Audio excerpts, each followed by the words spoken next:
Ya Muhammad, tabat ya Muhammad, celaka kau Muhammad. Hanya cerita dongeng ini saya kau ceritakan sama kami. Kau kasih kumpul-kumpul kami, kau cerita dongeng macam ini. Tabat ya Muhammad, celaka kau ni Muhammad. Tapi Nabi Muhammad diam-diam saja, betul tak? Diam, dia tidak balas. Yang balas siapa jemaah? Siapa yang menjawab perkataan celaka itu jemaah? Nanti kamu pulang rumah, kamu belek-belek, paling juzu yang ke-30, juzu 30, kamu cari surah Al-Masad. Rujuk. Jangan baca saja, bacalah tafsir dia. Kalau jemaah champion bahasa Arab, oke lah, teruslah gitu. Baca, nanti tuan-tuan akan tahu tuh siapa yang menjawab perkataan celaka itu. Surah Al-Masad. Nanti di rumah cerita sini. Nanti tuan-tuan boleh tengok. Bukan tengok, astaga, Nabi nak jawab, Allah yang jawab. Cukup itu belum? Ketika itu yang di atas pagar, ketika itu mula sudah kinumapir. Wah, istilah kita lah. Kinumapir tanah. Yang mula sudah, yang sudah memang ada iman itu jemaah. Dalam riwayat menyatakan mereka meletakkan tangan mereka di atas kepala. Allah, kenapa Nabi kita menceritakan hal ini? Sudahlah yang sebelum ini ceritanya sangat pelik-pelik, dikabarkan lagi pelik. Adakah benar Nabiku ini? Tapi belum lagi kinuwapir teh, saya lagi kinuwapir teh. Tapi mereka meletakkan tangan mereka di atas kepala dahi. Macam kita bah.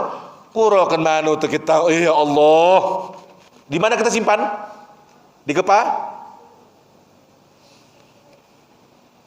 Kena memang begitu fitrahnya. Kena akal tu di sini. Akal tu bukan di sini. Saya itu orang sabar. Tidak ada. Ada orang sabar. Karena sot pula muka nanti. Letak sini. Bayangkan, dia letakkan sini. Kenapa? Menunjukkan bahwasanya apa yang Nabi ucapkan itu betul-betul di luar neraca akal yang waras pada saat itu. Adakah Abu Jahal berpuas hati jemaah? Belum. Hebat provokator ini. Dia tidak bising-bising, dia tidak kecoh. Dia lihat ketika itu dalam perkumpulan itu tidak ada siapa. Siapa yang tidak ada jemaah? Orang yang paling rapat sama Nabi SAW. Siapa dia? Abu Bakar As-Siddiq. Ketika itu belum ada lagi gelaran As-Siddiq, baru Abu Bakar. Dia tengok gitu ada. Aku belum puas hati karena tidak ada orang paling kanan Muhammad ketika itu. Lalu dia pun pergi bawa kuncu-kuncu dia. Termasuklah mereka yang kinumapir itu. Mari kita jumpa. Kita jumpa dia punya sahabat best friend yang paling rapat sekali, pembantu dia, bertemu dengan Abu Bakar.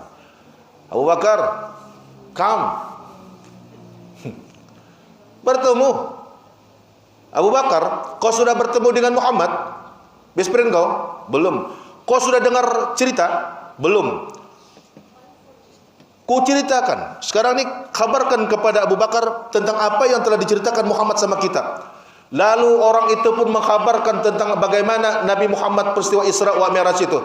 Lalu apa kata Abu Bakar?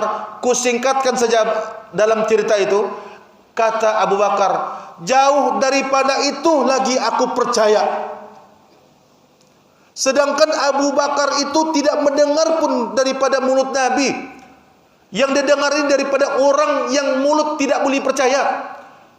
Tapi lantaran cerita itu tentang Nabi, apa kata Abu Bakar? Jauh daripada itu pun aku percaya. Kalau tadi Nabi Muhammad itu dorang bilang gila. Yang ini lagi gila betul.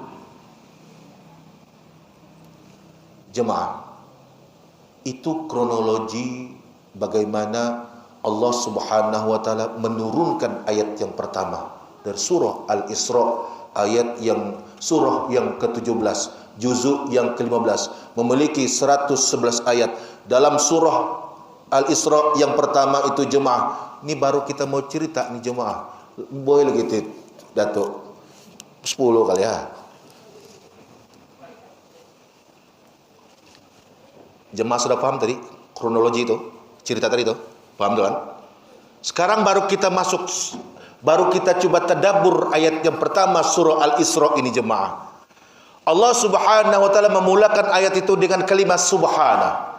Subhanallazi asra bi 'abdihi lailan minal masjidil harami ilal masjidil aqsa allazi barakna haulahu linuriyahu min ayatina innahu was-sami'un basir.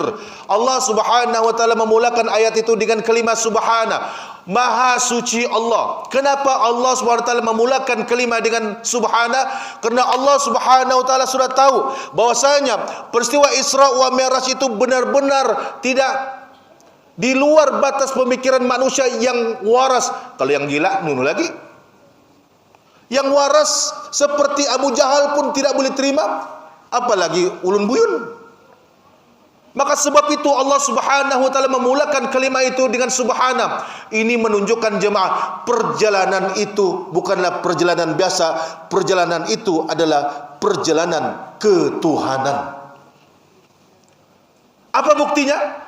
Maka sebab itu jemaah, Allah memperjalankan Nabi itu bukan daripada rumah.